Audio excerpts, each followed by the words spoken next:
ConcreteGeniusMedia.com. It's your boy Sauce McKenzie, SAUCE_McKenzie. I got my guy Bryan Crawford, man, established NBA writer, philanthropist, just overall guru, scout, analyst of the NBA, and a great guest of the show. Get a copy of my book, The Game Changer. How you doing, fam? Man, I'm good. What's going on? I'm good. So you hit me this morning. You say, I got to jump on. I got some on my chest, so you know how we rock. Chi-Town GI. The floor is yours. Yeah, man.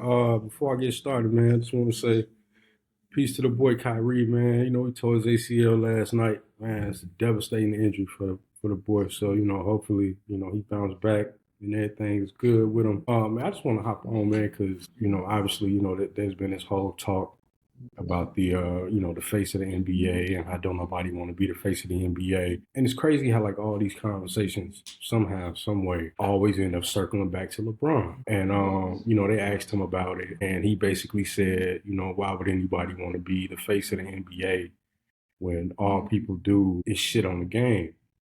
And then, you know, obviously you had, you know, everybody kind of talked about it.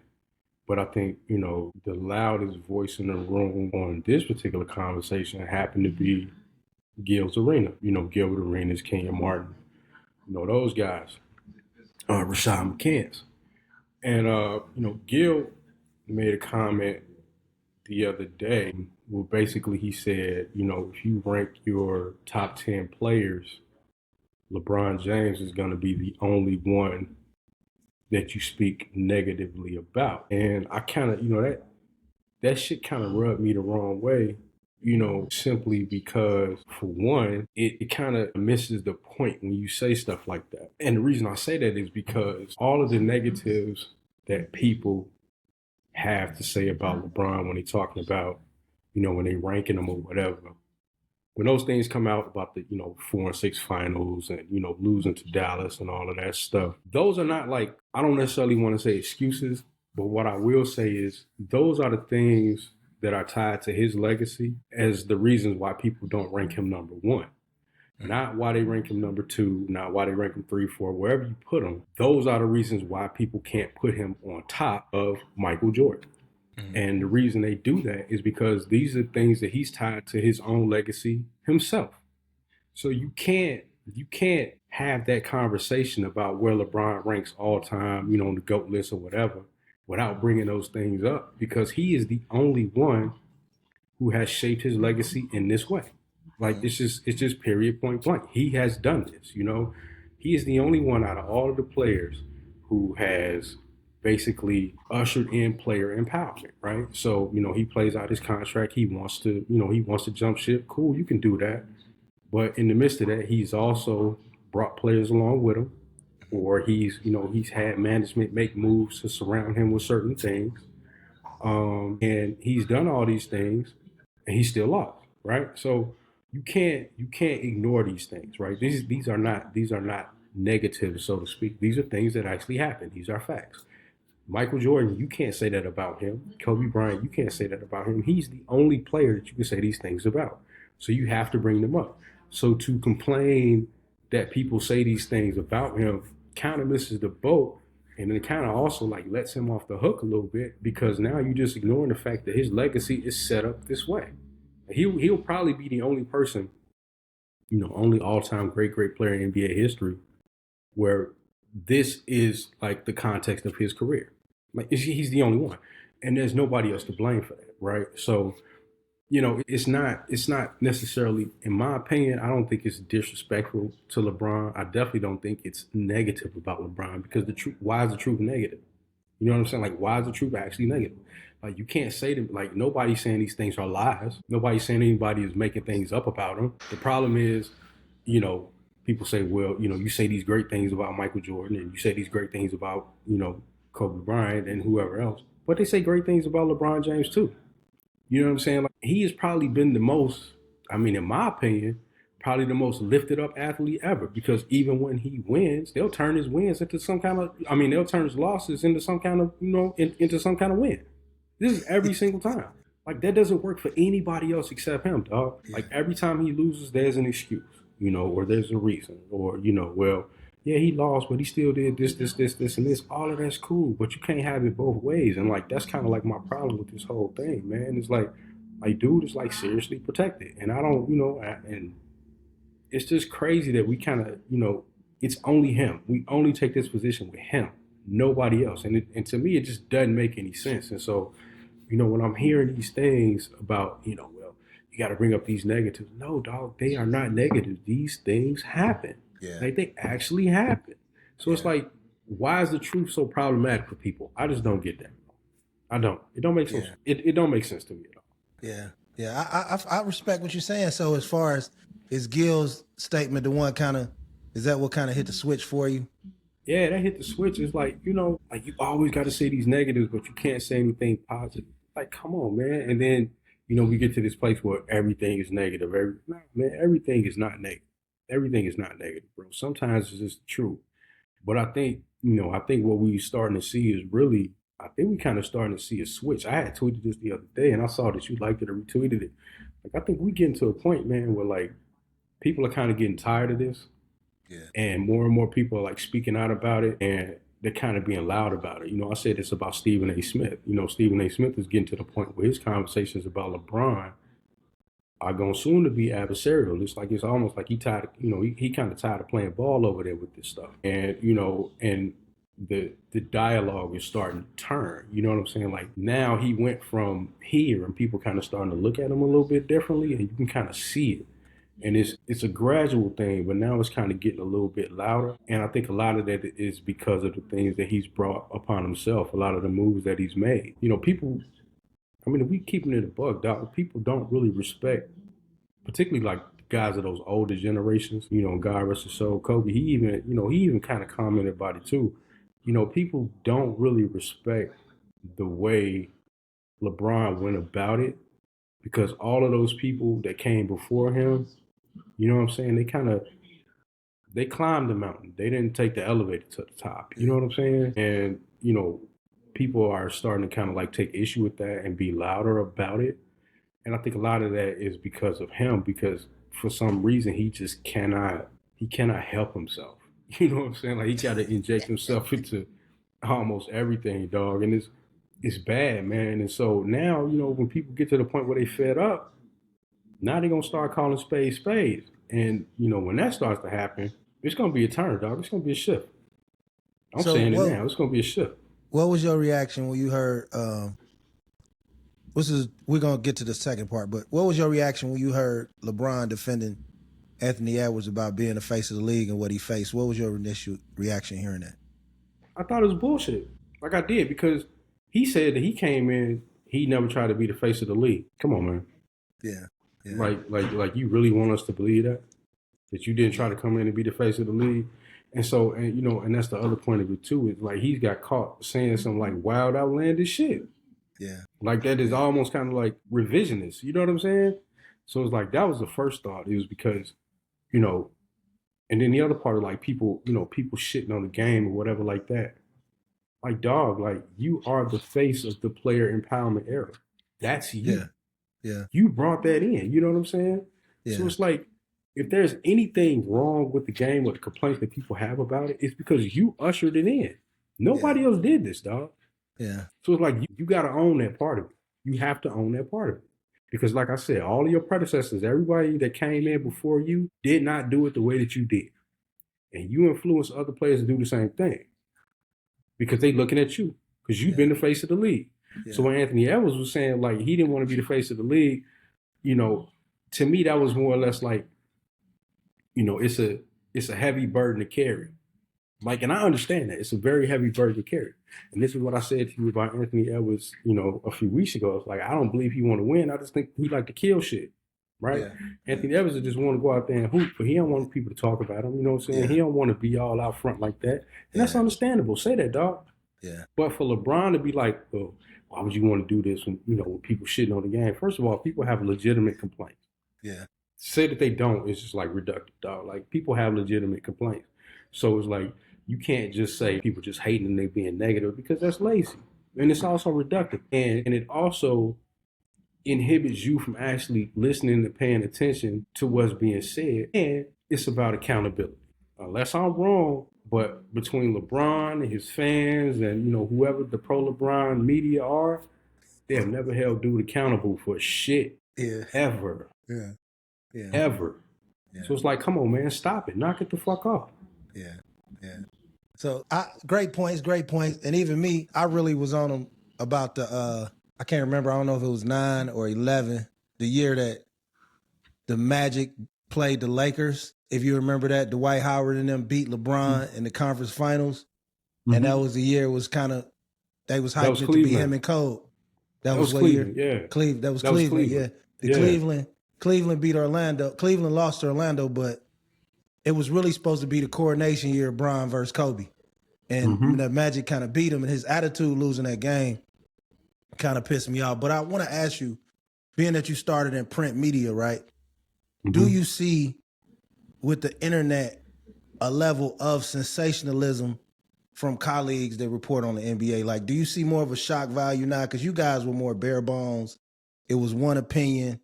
It was the respected writer. Now it's 9 million opinions, a million opinions. Do you think it's oversaturated? Oh, without a doubt. You know, social media has given everybody a platform, has given everybody a voice. You know, and in one sense that's cool, but the other part of it is, you know, eventually everybody becomes an expert, or they believe that they're an expert without having to show any type of credential as to why we should even listen to you. You know what I'm saying? Like dead ass. Yeah. Like, why should we listen to you? Yeah. Like, I can sit there and I can watch a podcast of NBA players and I don't have to agree with everything they said, and I don't. Yeah. But I respect them because I know that their resumes are what they are. You know what I'm saying? They're legit. Yeah. Everybody got bad opinions. Just because you play basketball, you know, don't mean that everything that you say out your mouth about the game is right. You know what I'm saying? Look at fucking Nick Young. Come on, man, stop. Yeah. So, you know, so I think you have to have, you know, in print, like, you don't go to print unless you got a resume, you got credentials. You know what I'm saying? Motherfuckers is not just gonna put your shit out there to the world because you saying, hey, I wrote this, go print it. You know what I'm saying? Like, you got to pay your dues, dog. Like you got to prove to these people that, you know, that you like that, so they can go in there, you know, basically put that money behind you. Yeah. Well, social media, man, all you got to do is get a phone, download the app, and you get it cracking. Yeah. And that's kind of like what it is. I agree. Do you think it's a difference between, because I'm kind of in the middle. I do understand what you're saying. Do you think that everything you mentioned about LeBron previously, do you think that hurts him as far as being celebrated for the qualities that he does have or what he's achieving today?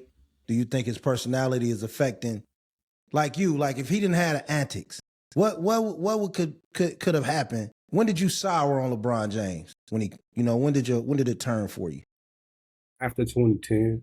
So, like, you gotta, like, I say it like this. I came into the game at like an inflection point. Came to the game around 2008, like officially got on like around 2009. So that 2009, 2010 season is like when I really like, all right, I'm here. You know what I'm saying?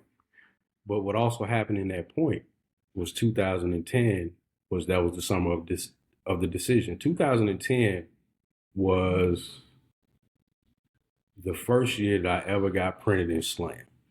And Slam, and it was the free agency of 2010.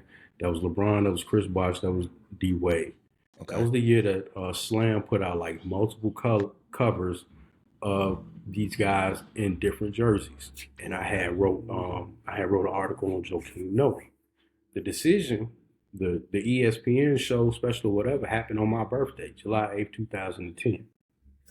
And so, like, for the last 15 years, I have been in this, right? So I have chronicled and watched this. This was also when I say an inflection point, this was also the kind of like the start of the rise of the analytics, right? And LeBron was kind of like the face of that. Like, all of the stat nerds basically got behind LeBron. And from that point on, you can kind of see what the agenda was. And the agenda there was to come hell or high water, no matter what, we're going to take his individual numbers and we're going to use those to make him the best player that we've ever seen, right? So the conversation first started it wasn't LeBron versus Michael Jordan. It was LeBron versus Kobe. Mm-hmm. And you mentioned it because you said, you know, when the Magic beat Cleveland for the finals, you know, that was supposed to be when, you know what I'm saying, when Kobe and LeBron, they was finna bump in the finals, you know what I'm saying? Yeah. So much so that Nike, they ran the puppet commercials. Remember that? I remember. That's what I remember. They ran the puppet commercials for like 3 years. Yeah. Right? Yeah. Because it was Kobe and LeBron. They was trying to get them to the finals so they could bump. Kobe got there. LeBron never did. He never did, right? So that was the campaign was great, but it didn't, you know what I'm saying? It never materialized because he never got there. So what soured on me was when he left Cleveland to go to Miami and then he played with, you know, LeBron and D Wade and Chris Bosh to win the championship, and then they still lost the first one, right? Mm-hmm.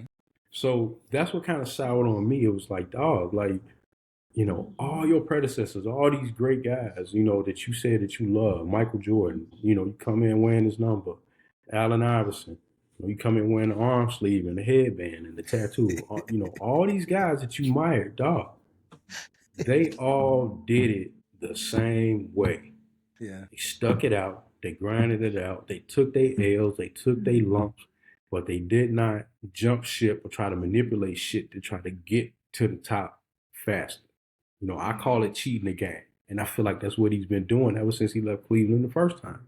Like, he's been cheating the game. He's been finding little shortcuts to take or whatever. And, you know, people, like, this ain't no new thing. Like, people been talking about this, right? Like, people been talking about this. But then the other part of that was just the flat out, like, blatant disrespect that got shown to some of the greats of the game on behalf of this nigga. You know what I'm saying? And a lot of these people are still alive, dog. Yeah. So it's no wonder that, you know, a guy like Charles Barkley got something to say. You know what I'm saying? It's no wonder that, you know, a lot of these all-time greats have now started to say, well, now, hold up, now, wait a minute. Yeah. Wait, dude did this, and this. So anytime you talk about, like, Michael Jordan to these old guys, nobody ever has anything bad to say. Not Mark Jackson, not Reggie Miller, not anybody. I'm trying to name all these dudes with a podcast. None of them got anything bad to say about Michael Jordan. In fact, it seemed like they almost go out of their way to articulate the point of just how good Michael Jordan was, because now you got a modern NBA fan who really think these guys wasn't shit. And it's all because of LeBron, right? Because you got a bunch of these kids, these young teenagers, these 20-somethings or whatever. He is all they know. He is all they know, right? All the rest of these niggas is old to them. And, you got people who think like this is the greatest era of basketball that we ever seen. And just like the disrespect, man, it's like y'all not really fans of the game. So it's always going to be two different conversations. It's always going to be two different points of view. Y'all are fans of individual players. Y'all are not invested in the game, right? So the people that talk the way that I talk and people like me talk, we are invested in the game. Yeah. It's not about the individual players. It's always been about the game. Yeah. So, yeah, that's what soured it on me, man. 2010 is just the point that, you know, I look at it like this, dog. If you play the game straight, it's going to take care of you. Mm-hmm. But if you try to cheat it and try to, you know what I'm saying, manipulate it, it's going to humble you. And to me, that's what's happened to LeBron. The game has humbled him. It's shown him like, dog, you cannot think that you can reinvent the wheel of doing better than it was done before you, dog. You got to go through it just like everybody else. That's just it. That's just life, dog. So what was your opinion on Bryan? 15 years aside, take me to January 2010, before the decision. What was your opinion on Bryan from 0 to 10? Shit, I didn't even take it back further than that. High school, I was rocking with him. Okay.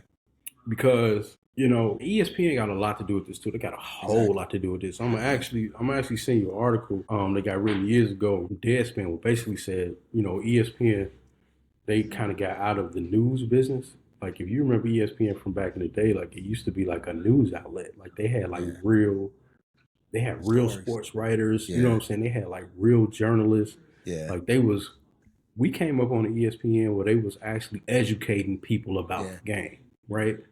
All that changed when Disney bought it in '96. But or that's kind of like when everything started to change. But prior to that, man, I was rocking with bro because it was like, all right, you know, Mike retired '98, and you know, it kind of, you know, after that happened, it's like, all right, well, who's next?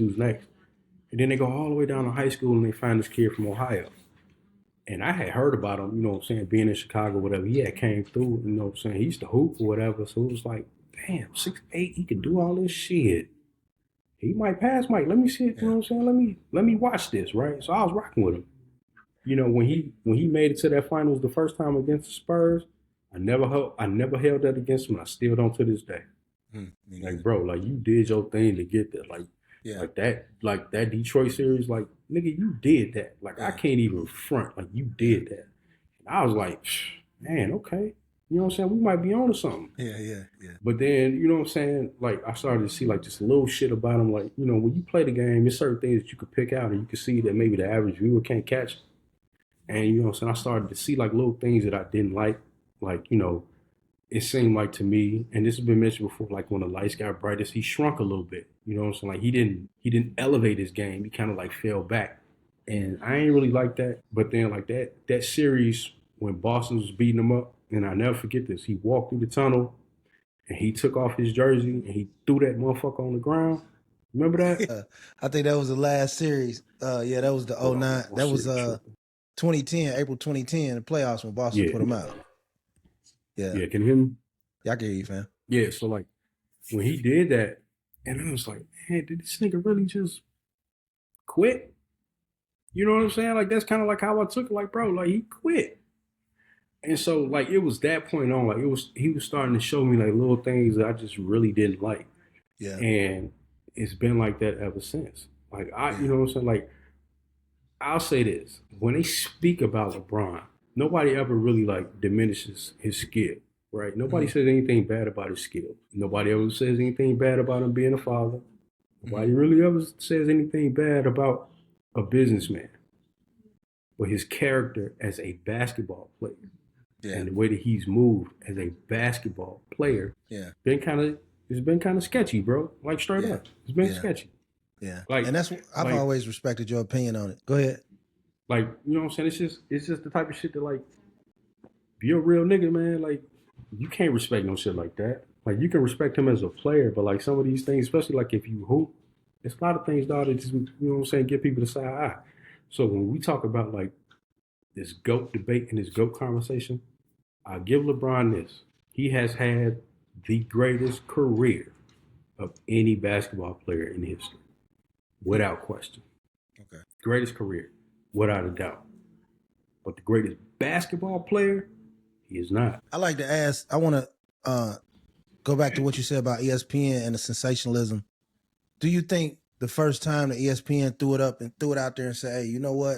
Jordan versus Bryan, and they probably saw the numbers, saw the analytics. They basically held the decision on live TV for them. So what part do you play in ESPN, like boosting up the sensationalism, Skip Bayless, sensationalism to bring the rah-rah? So it basically created a base and a counter base and kind of pit two groups of fans against each other. Is that kind of accurate? Absolutely. Okay. Absolutely. Because what they did was they got away from journalism, quote unquote, into debate. Because now that's all sports is a debate. Yeah. That's all it is, dog. Like there's no nuanced conversation. There's not even like any analysis or like intelligent breakdown of the game. It's just like, this is my opinion, that's your opinion. Now let's duke it out. Yeah. You know what I'm saying? Like that's just what it is. And it's kind of reductive because you don't really get anything out of that. Yeah. Because people get so dug into their positions that, you know, they will find any and every way to support whatever point it is that they're making. Yeah. And that is all ESPN, because in this article, it was really about Tim Tebow. And it even starts out where they basically say, like, we want to own the Tim Tebow conversation. Never mind the fact that Tim Tebow was fucking ass and he was terrible. But you remember it, dog. Like all they ever did was focus on fucking Tim Tebow, dog. That's all they ever did. It was Tim Tebow, Tim Tebow, Tim Tebow. Another right? motherfucker throw for 5 touchdowns. They be talking about Tim Tebow. This motherfucker got 81 yards. Tim Tebow. You know what I'm saying? So, and like you can track it, dog. It went from Tim Tebow, then it went to LeBron. Yeah. Then it went to Caitlin Clark. Yeah. You know what I'm saying? Then it went to Bronny. You know what I'm saying? So like when LeBron retires, you know what's finna happen next? Caitlin Clark versus Juju Watkins. Watch what I tell you. Yeah. I agree with you, man. I miss guys like Stuart Scott and Jeremy Schaap, Dan Patrick. Yeah. You know what I'm saying? Those guys. Remember the who sports really, writers? You remember that show? They used to sit around the table and everything and just yeah, talk. man. Yeah, man. Bob Raftery and the guy from St. Louis and the guy that wrote the book $40 Million Slaves. It's like that was great TV every Sunday morning, man. You know, you really every got Sunday morning. every Sunday morning. You really got in-depth stories, and you got reasonings behind people's opinions. You know what I mean? You didn't get this rush of things. I want to none of them ask you. dudes at the table, and none of them dudes at the table agree with each other, right? None They of them. didn't agree with each other all the time, but it was respectful debate, right? Exactly. Like everybody made their points. You could respect their points. It wasn't arguing. It wasn't nothing like that. It was respectful debate. And as the viewer, you got educated with that. Exactly. Now it's just a bunch of motherfuckers screaming at each other on TV. Yeah. What part does Stephen A. Smith playing at? No, really. He just, you know what I'm saying? He just next up. Yeah. Like, he playing his position. You know what I'm saying? Like, he playing a role. He, you know, it's a character. It's how it pays the bills. Like, I don't, like, people get bent out of shape about Stephen A., man. I really don't. Because, you know, I know his history. I know his resume. I know his background. You know what I'm saying? Like, you know what I'm saying? He's a solid dude. Like 1,000%. He's a solid dude, man. Like he just became the person that they hated once Skip went to Fox, because everybody watched ESPN instead of Fox. You know what I'm saying? So I don't really hold him accountable for anything. But again, like I said, I think he getting tired of this bullshit too. That's why they got Skip up out of there, because Skip just refused to play ball. He was not like he wasn't going to do it. Yeah, Skip. So now he wasn't going to do it. He just refused to play ball. So I don't necessarily hold Stephen A. to nothing really. Like, man, I get it. You know what I'm saying? I don't really internalize none of that, because like I said, I used to read Stephen A. Like, I know he was legit. Yeah. He was. That's when I first saw him with the Philly Inquirer, and I was like, oh, this dude is sharp.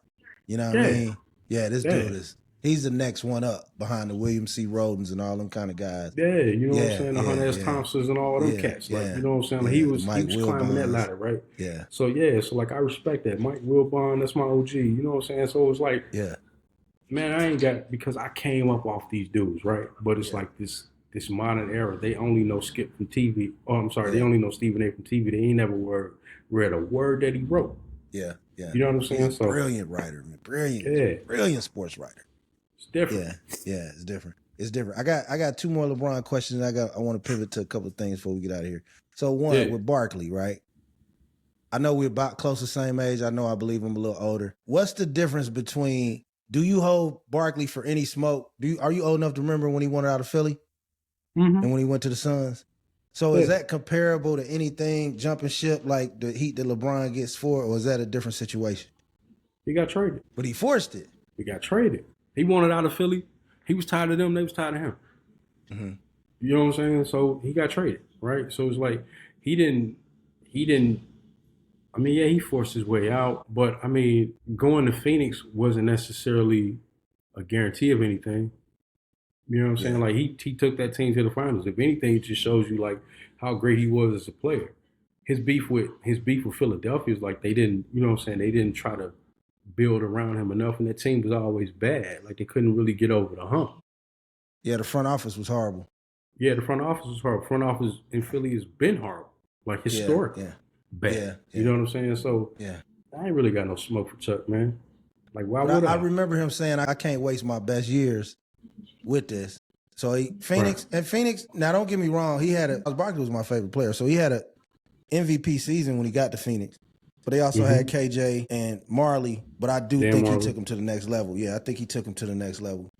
And then another argument that I get, do you think forced LeBron's hand to get out of Cleveland? Like when they kept beating him up? Yeah, because I think originally when he beat Detroit, I think he thought he can muscle his way through there if he stayed. I feel like the Garnett and the Pierce trade and subsequently losing to those guys in the manner that he did, and looking around and seeing Anderson Varejao and Booby, and like, I can't beat these niggas, man. You know what I'm saying? Yeah. Like, realistically, I think that kind of forced the move, and I think the Cleveland front office was somewhat comparable to Philadelphia's. when Barkley Right. was a player, you know, from the ineptitude. Well, I mean, KG and Paul Pierce said it. They were like, yeah, we broke him. We broke him. They said it flat out. Yeah, Like we broke him. So, yeah, did he feel like he probably couldn't beat him? Maybe. But, I mean, dog, all you really had to do was wait it out. Yeah. Kobe beat him. Kobe beat him. You know what I'm saying? And after that, they made the finals. They beat the Lakers. They didn't get back the following year. They got back the year after that. The Lakers beat them. And then after that, that team was no more. What's that, 3 years? Yeah. But in fairness, Kobe did have Jerry West, who probably was the greatest executive of our generation. So he swung to Paul Deal, Lamar. I think, was Lamar Odom a free agent or was he a trade? Odom might have been, I can't remember. He might have been a trade. Can't remember. And they drafted Bynum.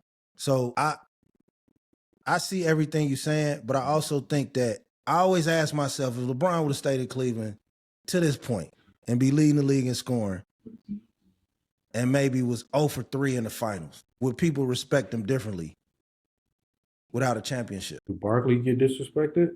I don't think Barkley gets disrespected, but I also think people, when he talks to the Shaqs and the other people, they do mention that he doesn't have a championship. They do. Look, man, everybody can't win, bro. Yeah, everybody can't win. And you know, I know LeBron's situation is a little bit different because of the pressure that was put on him. Yeah. Like, I get all that and I understand, but within that pressure, you kind of folded a little bit. Yeah. And you kind of took that and you tried to alleviate that pressure by like the things that you did. Mm-hmm. While simultaneously, if it makes sense, you put more pressure on yourself. Yeah, I agree. Because now you've done these things and now you have to win, right? So it's like, you know, you assembled a Miami team, which also tried to get Chris Paul. He even said this, and then you to get him too. I just saw that. Yeah, I just saw that. You know what I'm saying? So it's like, you assemble this Miami team, y'all get there. They were talking about, you know, 4, not 5, not 6, all of that, right? You get that the first time, you lose, right? Yeah. So it's like, shit. Yeah, you know what I'm saying? You lose, and then from, you know, you go from Miami to Cleveland, you lose. Then you go from Cleveland to LA, you lose. Yeah. So it's like you running from the pressure, but making moves that put more pressure on yourself, and you still don't come out on top. So what does it really all mean? Yeah. Sometimes, dog, you just gotta take your lumps in life, man. Like that's just it. You gotta take your lumps in life. Like, you know what I'm saying? We're not gonna win every time. I love debate. I love talking Brian with you because, like I said, you come from the Stephen A. Smith school. You come from the sports writer school. So everything you say has a base statement behind it. That's why I really, really respect your opinion on it. Just a great opinion. One last one for the fans I want to ask you. Out of LeBron's 10 finals, right? How many has he been favored in? Do you think he should have won? You don't give him no stress for the San Antonio one in 07 because he shouldn't have been there. Mm-mm. So we go 07, he lost that one. Then what's the next one? 2011, Dallas. He should have won that one. Should have won Dallas. They won the next two. They beat San Antonio. OKC. They beat San Antonio. They lost to San Antonio the next year. They lost to San Antonio the next year. Then he went to Cleveland, and that's when he ran up on Golden State all the time. I don't even know how many he was favored in, to be honest with you. And I think, to me, that question in itself is a deflection. Like, it really is, because when you make it to the finals, dog, you are the 2 best teams in the NBA, period. Yeah. Now we got to duke it out, right? Yeah. So, you know, I always hear the conversation of, well, he didn't have the better team. Okay, well, I got 2 things to say to that. One, if he was 6-4 instead of 4-6, nobody would say he didn't have the better team. That's thing one. They be talking about how great he was. Yeah, they would talk about how great he was, right? If he was 6-4 instead of 4-6. The other part of that is he beat the 73-9 Warriors, who were the better team. Mm-hmm. I agree with that. So if he beat them and they were clearly the better team, then what's his excuse for all? Yeah, you know what I'm saying? Yeah. My nigga, you just lost. Yeah. You just lost.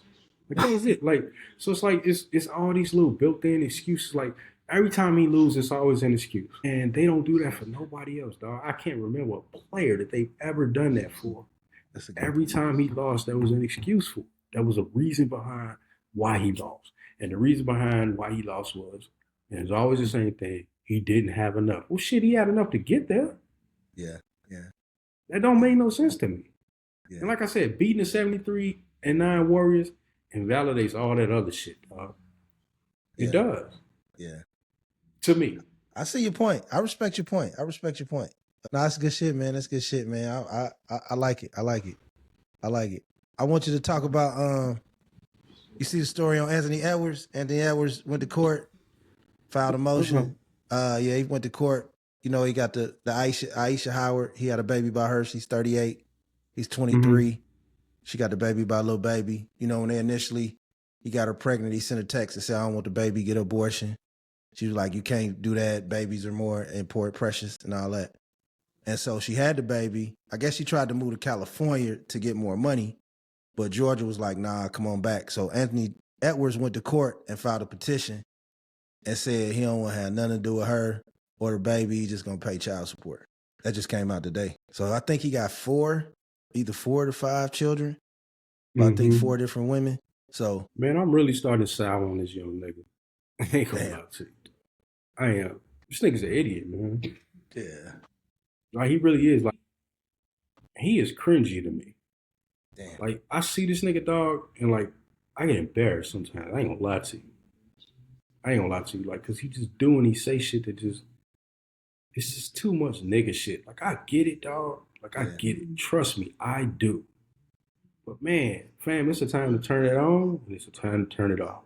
And you know what I'm saying? I don't know, dog. I ain't really got too much to say about that nigga. I ain't gonna lie to you. I agree with you, man. I think sometimes we get so caught up in keeping it real, then the people around you paying their bills, you feeding them, so they scared to say something to you. When in reality, like the best way to be a real nigga is to elevate, bro. Like, so get you a PR team. Start watching what you say. What you say matters. You know what I'm saying? Like, you just represented Team USA, so it's a lot of benefits that come with that. You're gonna get your chop, but at some point, you can only be so much of a nigga to where it ain't cute no more. The motherfucker be like, all right, man, I can't. You know what I'm saying? Right. You got a lot of bread on the line, bro. You know, for me, like when I watched that Court of Gold shit and I saw that exchange with Obama, bro. Yeah. That shit was so bad. Like, come on, man. Yeah. Like, don't act like that. Don't act like that, man. Like, not when these cameras is on. Especially not when these cameras are on. Like, don't display that side of you to the world. You know, it's the same thing. It's the same thing with Ja Morant, man. It was a couple of weeks ago. The nigga sitting on the bench with a shiesty on. Yeah. Yeah. Like, dog, it's unnecessary. It's unnecessary. Like, what are we doing? Yeah, it's unnecessary. Like, that doesn't. No. Yeah, that's unnecessary. And maybe that's just the old nigga in me. I don't know. Yeah. Yeah, man. Some of these shit, you know what I'm saying, these young cats be doing, I just can't rock with because it's just way too over the top for me. Like, it's way too over the top. Like we got enough nigga shit. And if you want to be a nigga, be that. Yeah. Just know there's a time and a place for that, bro. Yeah. Like, that can't be you all the time. Yeah. And I was, we was raised by the uncles like the Dr. J's. You know, them niggas was niggas, beers, alcohol, women. But when them cameras come on, the nigga got on tie. This nigga's doing a Hertz commercial. Like, he represented what he needed to do. He represented intelligence and articulation and just the stature of a black man, the black man that you want to be. So I think sometimes Ant got to understand that responsibility is yours whether you want it or not, bro. Man, you just said 2 words, intelligence and articulation. It's like we have gotten allergic to being or presenting ourselves as intelligent. Yeah. You know what I'm saying? We've gotten allergic to presenting ourselves as professionals. Yeah. And a lot of it is because they have glamorized and glorified, commodified nigga shit. You know what I'm saying? Like, these young cats are seeing these dudes act like niggas and they think it's okay. Yeah. Can't hear you, fam. No. I was telling my wife I need to charge my laptop before it die. But no, I'm good. Go ahead, bro. Nah, so I agree with you, man. And that's just our era. Like, when you grew up around real street shit, real gang shit, the first thing you wanted to do was get smart enough and fly enough so somebody can't identify where you from. You know what I'm saying? Exactly. You know what I mean? Like we from the era where old folks tell you, boy, that gang shit you throwing life away. Be like Clarence, he going to college, he gonna be somebody. You know what I mean? That's even when we had shit going on, we wanted to represent. I tell people the other day, like, I didn't even know no illiterate niggas, even amongst gangbangers. Like, everybody knew how to read and write. Like, I knew niggas that read, you know what I'm saying? They actually read books. Read you know books, niggas be on the block thugging. Read books. Like, I get on this podcast, you know what I'm saying? You know what I'm saying? You my homie, you my big bro, right? So we got a comfort level, right? So we talk like this right here. But in my everyday life, nigga, I might dress like this, or, you know, wear my hoodies, my jeans, and my hats. But bro, I don't present myself that way. Exactly. Because if I did, I wouldn't have got where I'm at. You know what I'm saying? Like, it just wouldn't happen for me like that. But now it's like, you know, these kids, they get paid for being their, you know, real authentic selves.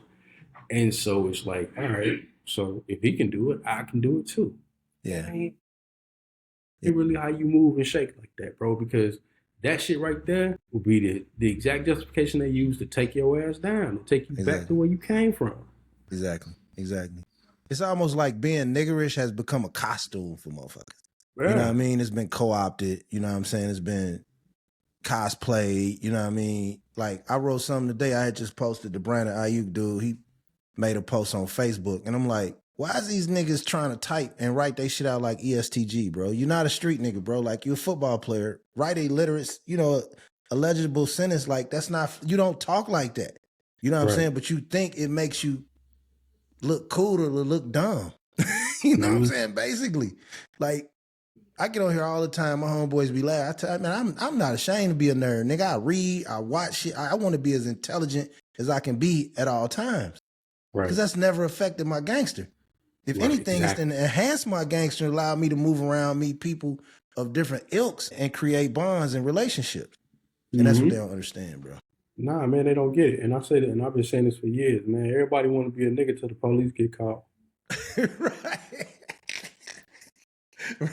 Right. You not going about a $1 million house coming there. What's happening, man? Listen, bro, talk like you got some sense, man. Exactly. Yeah. Exactly. And it ain't no harm in it, dog. Like, that don't make you, you know what I'm saying? That don't make you no lame. That don't make you no square. That don't take from, you know what I'm saying, who you are. If anything, it shows your intelligence. It shows you know how to move. Like, yeah, nigga, you know what I'm saying? I'm real nigga this, real nigga that. But guess what? I can go in this room with these white folks, you know what I'm saying, and talk that talk and walk out of there with a bag. You know what I'm saying? Yeah. Simple. Yeah. It's game, bro. It's game. And I feel like it's easier to do the less you playing catch up. See, I be wanting to get a fuck. Niggas be like, man, you come to Trent, bro. You from the trenches. Why you talking?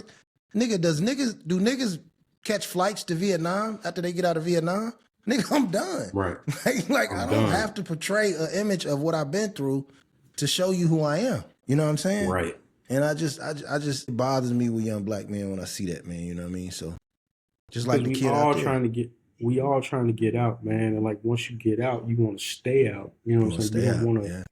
You don't want to put yourself in a position where you get sent back, or a motherfucker feel like they need to send you back to put you in your place. You know what I'm saying? Exactly. And what they don't understand is when you are intelligent and you really dangerous, because they can smell it on you, but they can't diagnose it because you ain't cursing. You smart. You got your paperwork, your credit, your life together. You got a family. Now they can't figure you out. You more dynamic. But I agree with you. I agree with you about Ant-Man. One more, and I'm gonna let you get out of here, man. Did you see the story of the young man losing his life in pledging for fraternity at Southern? I did. I saw that. Yeah. What's your thoughts on that? It came out today. His name was Caleb Wilson. Originally, he found him in a park. They say he got punched in the chest, but it came out today. Police released a statement saying that he was actually killed in a warehouse, and they moved his body to the park. So what do you think about the hazing process, and what do you think the punishment should be? Well, I always thought that Black Greek shit was lame. Like, I always did. Like, I ain't, you know, so like, I ain't got no problem with people who pledge in fraternities, sororities. All the women in my family is Deltas. You know, a couple cousins that's Qs. That's cool. You know what I'm saying? That's what y'all want to do. You know, for me personally, I never felt a sense of like, well, I needed to belong. You know what I'm saying? Like I didn't like I'm the type of nigga like I'm cool on my own island, G. You know what I'm saying? Like, you know what I'm saying? If I can, if you come into my orbit, that's cool. If I invite you into my orbit, that's cool. Or, if I go into yours, you invite me into yours, all of that's cool. Man, shit, I'm cool moving on my own lane, Jack. Like I don't, you know what I'm saying? I don't need all that. So I always thought that shit was kind of lame. Plus, it was like the history of the Greeks is so sketchy in the first place. Like, why people even want to be a part of that shit? You know what I'm saying? Like, when you know the history of like Greek culture and all that weirdo ass shit that them niggas was into over there, man. Like, why would you even want to be associated with that? But as far as like the hazing part of it, Black Greek culture is especially big on HBCU campuses. I never really could figure it out. Everybody want to be, in the frats. You know what I'm saying? You know what I'm saying? The niggas want to be Kappas and twirling the canes and stepping and all that shit. You know what I'm saying? And the Qs and all that. I don't know. I just never felt like that, and I also never felt like if I have to be humiliated to be a part of this, why would I want to go through that? Like I got, you know what I'm saying? I could be cool with you niggas without all that. You know what I'm saying? Like that, like you ain't gotta do me like that. You know what I'm saying? You ain't gotta do no dirt to me to be able to be like, all right, now you can be one of us. Yeah. I ain't with all that, dog. You know what I'm saying? And then once you go through this, then you get a chance to do it to somebody else. I don't want to do it to nobody else because I ain't like it being done to me. Yeah. You know what I'm saying? So I think, this particular situation, man, it probably just, it definitely went too far. I do feel bad for that young man that lost his life. But, the tricky move is like, this ain't the first time this happens. You know what I'm saying? There's been a lot of hazing incidents, both in Black and white fraternities where people got badly injured or lost their lives. As far as like, on Southern campus, they done. You know what I'm saying? Southern gonna have to make a move to get rid of that. Yeah, man, it's just a tragic situation, bro. And it's like I just don't understand. Like I get it. Black people, we do want to feel like we want to be part of something. Can I understand? Like I deeply understand that. It just was never for me. So in that aspect, it's just always kind of foreign. Yeah. Like I just, I don't know. Great breakdown. I agree with a lot of your points, the majority of your points. I myself too, like I got family that I killed for. Like my closest, one of my closest nephews is a Sigma, and him and his brother are some of the coolest guys. I know. I got some family that's high-ranking members in the Delta community, AKA, to me with the sisters, I see a little bit more community activity. You know what I'm saying? I see a little bit more of the sisterhood as they get older. It's been a couple of fraternities I'm not gonna mention, but it's always like whenever I would have a disagreement with these niggas, I would get like this weird ass jealousy, and I'm like, oh, I see that pain, bro. Them niggas beat your motherfucking ass. You hate a nigga that's fly as fuck and didn't have to get it from no other niggas. You know what I'm saying? So, I feel like it is some cool niggas. They always try to recruit a couple of cool niggas to balance it out. But I just feel like it's a lot of dweebs who, you can take a nigga who's a lame hanging with some niggas that's lame, and that one lame nigga go pledge, and he'll start fronting on the niggas he was just friends with because he think he better than them. And that's the problem within the Black community. I feel like being Black is hard enough, surviving your situation, surviving medical care, surviving gangs and the education system, and then to be able to have to go to school, send your child to school to prove something else, to feel good about myself. I feel like that's where we got to have a deep dive in the Black community about our thought process. You know what I'm saying? And that's really what it be, dog. You nailed it, man. It really be them low self-esteem niggas who feel like, you know what I'm saying, they gotta be a part of something to like elevate themselves. And to me, man, it's just really about, man, sometimes you gotta go through that pain to find yourself. Yeah. Gotta go through that pain, bro.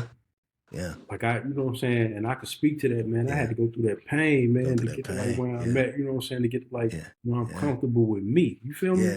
Yeah. Like I don't, you know what I'm saying? I ain't never needed validation from no whole bunch of niggas to like, I ain't never needed that. To know I'm that nigga. You know what I'm saying? You know like, what I'm saying? I didn't went through the trials and the fires and the tribulations to know I'm that nigga. So that's what made me know that, because bro, I went through that pain, man. Like, you know what I'm saying? I went through that pain and I came out on top. Now I know I don't need that. You know what I'm saying? I don't need that, man. I don't need that. Yeah, I don't need that. So, but see, niggas don't want to go through that pain, man. They don't want to feel that hurt, man. That, you know what I'm saying?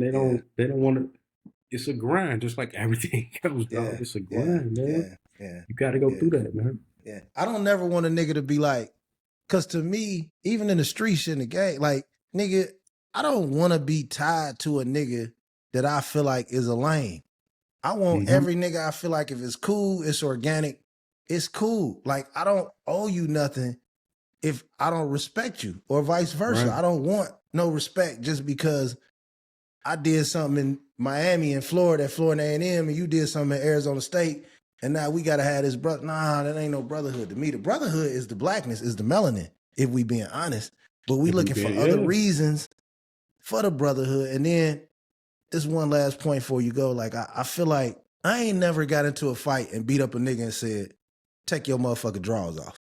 You know what I'm saying? Like, to humiliate somebody and it's done in that kind of way, you got some other shit going on.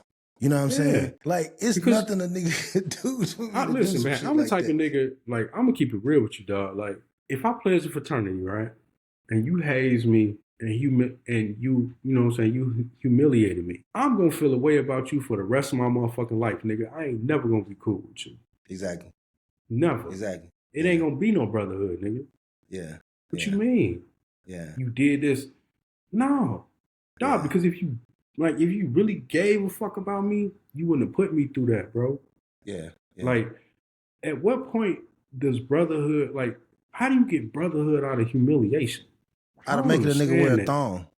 Yeah, like, you know what make us brothers? That don't make us brothers. Yeah, like, if you my brother, I respect you. You know what I'm saying? If you my brother, I want for you what I got for myself. Yeah. Right? And if you my brother, I'm not finna humiliate you. I'm not finna embarrass you. I'm not finna make you feel bad. Or, you know what I'm saying? I'm not finna do that if you my brother. Yeah.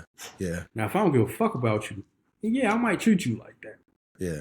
But, you know what I'm saying? You can't tell me that, like, you know, you gonna make me wear a thong or make me eat shit or make me do whatever. And then after I come out on the other side of it, now we cool. Hey, welcome home, brother. You made it. Right. What type of sense do that make? Where they do that, bro? It did, man. Listen. It did. What pissed me off on Twitter, like, I'll be like, damn, young man died, so fortunate. I have motherfuckers in my inbox. Nigga, stay out of Greek business. Nigga, we in America. That's a black man. You see what I'm saying? Dog, that is the weirdness of that Greek culture. That shit is weird, bro. It is weird. It's like, it's almost cultish. I ain't gonna even lie to you, dog. It's almost cultish. Straight up. So, Stay out of Greek business. Nigga, you black. Ain't nothing about you Greek. Nigga, what you talking about, bro? These niggas, man, there's too many niggas with identity crisis out here, bro. It's bad. And then think about what we went through in slavery. Don't get out here. We gonna cut it short. You taking some shit and branding your motherfucking self like cattle, nigga? That shit mean that much to you? Nigga, you crazy hell. Nigga, you got a mental illness, nigga. I don't give a fuck. One of my guys at the crib is a Q, and they had their conclave in Charlotte. The first year I was in Charlotte, man, I'm talking about, it was 10,000 Qs in Charlotte, nigga. And these niggas branded, my homie branded, like, bro, you gonna let like you said, you gonna let somebody stamp some on you like cattle, nigga? You tripping, bro. You tripping. Bro, that part of it, ain't no way, dog. I don't want to be part of nothing that bad. I ain't gonna lie to you, fam. Yeah. And I feel a bond with you being a black man. And if I need something else, if it ain't personality, then we just ain't meant to click, pimp. It's right, exactly. Yeah. Exactly, bro. I don't need all the extras, dude. I just don't. That's just me.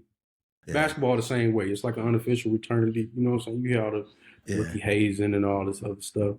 Shit, them basketball niggas be lame too. Yeah. So that's what I'm saying, man. It's like, you know what I'm saying? At the end of the day, there's something in you that makes you feel like you need to belong to something bigger than yourself. Yeah. And I just never felt like that. And you also passing on a tradition of emasculation, because that's all it is. Exactly. You know what I'm saying? If I ask a nigga to do something that's borderline homosexual or something. Hey man, put these panties on, nigga, and walk around campus, let the girl see you. That's emasculation, bro. That's more of a indictment on me than them. Yeah, absolutely. Yeah. Well, it's kind of indictment on you if you do that shit. Because Exactly. look, man, you know what I'm saying? Look, I don't know. I don't know about nobody else, but I got a line, G. I got a line. Several lines. Nigga ain't even gonna be punching on me, bro. I ain't gonna lie. I got a line. Nigga ain't even punching me, mushing me, nigga. You got to kill me, bro. I got a line. I'll walk away from this shit. Fuck all you niggas. I don't even want to be in this club no more, man. Y'all can kiss my ass. I'm gone. Straight up. And then, listen, and then after you go through all that shit, 30, 60 days, one nigga told me, man, his brother was in that shit, bro. Nigga was making that nigga drive him an hour each day to work, back and forth on his own dime. Or he was borrowing money from them to get the niggas he was pledging to food. Niggas, you crazy? And what's crazy is the nigga that did it, something happened on campus and they line dropped. So the nigga didn't even get in. He ain't even get in. He done went and did all this, and then you ain't even get in. So you was a sexual assault victim for nothing. For nothing. Dog, I remember I remember when I was at Jackson State, my sister's boyfriend, he was in the band. And, you know, they got their own little... They do that shit too. Yeah, the band niggas. They got their own little you freaky ass nigga band niggas. So they made these niggas, everybody had to go steal like a spoon, you know what I'm saying, out the little cafeteria or whatever, make like a regular spoon.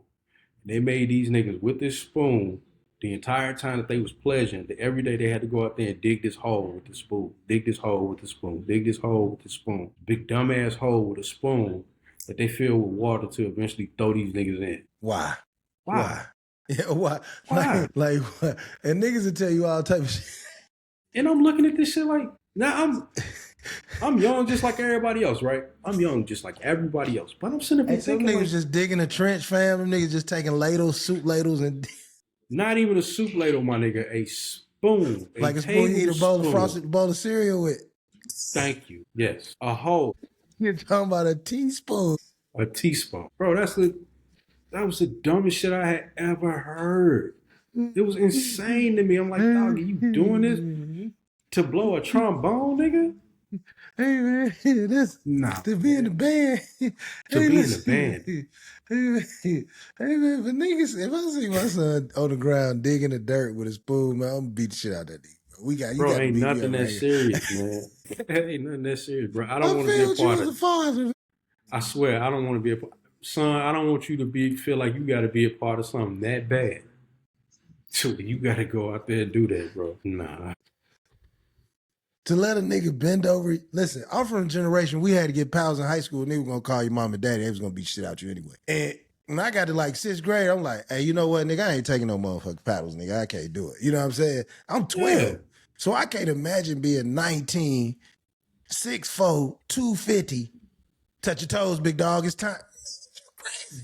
Is you crazy? Is you out your mind? And nigga, really, I'm like, bro, what's wrong with you? What you get out of beating the fuck out of me, nigga? Right. Nah. You feel like the white man? 1810? That's what I'm saying. You crazy. Bro, it's a sickness. I'm telling you, man. Boy, this shit is borderline mental illness, I swear, because I would have fought some niggas if I was on the line. I ain't gonna lie to you. Yeah. I never would have crossed. I never would have crossed. Yeah. I don't do rituals, my nigga. Nah, I'm sorry. Yeah. Can't do it. Yeah. Like I said, but when you go through that pain, bro, you start to look at that shit like, man, everything, shit like that look goofy to you. You know what I'm saying? Yeah. Goofy to you. Yeah, man. You know, you and see the thing about it is these conversations be tough because I know some cool motherfuckers in frats. You know what I'm saying? So I know plenty of them.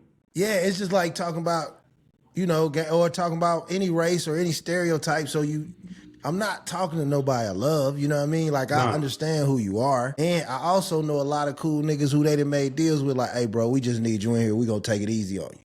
You know what I mean? Good. You a handsome nigga. You from Chicago. You got some flavor. We need you on this line. We in the middle of Arkansas. We need a nigga that can get some bitches. So we gonna take it easy on you. You know what I'm saying? So I have seen niggas get through because I know some niggas, they tell you, man, I ain't doing that shit. They be like, all right, well, nigga, just go get us some KFC. You'll go 20. Yeah. You know what I'm saying? Nah, you know what I'm saying? And like even the Minister Farrakhan, he an honorary, you know what I'm saying? He an honorary Q dog. You know what I'm saying? They blessed him a couple years ago because You know what I'm saying? Before he got into the nation, he was in college. He wanted to play. He never got the cross or whatever. So Yeah. you know what I'm saying? They did that solid for him. So listen, I am not. This is not an indictment on people who are in fraternities. It's not Exactly. that. I just think the entire thing is fucking stupid. Yeah. You know what I'm saying? Yeah. I just do. I just think it's stupid. And it's gotten out of control. You know what I'm Yeah, saying? and it's out of control. It's out of control. It's out of control. But everything, you know what I'm saying? Everything like we live in this time and everything is just off balance. Yeah. Everything is off balance. Yeah. Now, if the requirement was, nigga, you had to get your master's and you had to go to medical school. All right, now I respect that shit, nigga. You know what I mean? Like, those are goals, but I just feel like you not judging my endurance by humiliating me. You judging my ability to be subservient. You know what I'm saying? Exactly. You know what I'm saying? Like, I just yeah. And you know what I'm saying? And you know, I just look at my own life, dog. I ain't need to do all that. I ain't need to do all that. Nah. And then you come from an environment where, you know, you had to have some pride in yourself just to go to the store and get your mama a Snicker. Mm-hmm. You know what I'm saying? So I'd be damned if I can learn how to navigate that, learn how to navigate the west side of Gary or the south side of Chicago, and then I get on a college campus and the nigga like, pledge number 7, get your bitch ass up. Come on, cuz. Come on. And I think, and I think that's what it was for me, dog. It's like the environment I grew up in, the shit that I seen. Yeah. I would never let nobody do that to me. Yeah. Wasn't gonna happen. Yeah. Newsmedia.com. We don't want to get off topic. Rest in peace, Kayla Wilson. Your life does matter. I hope you get some justice, man. And I just hate the fact that they knew it was wrong because you take the man's body from a warehouse and place him in a park. You niggas don't watch Law and Order. You know what I'm saying? Like, bro. Right.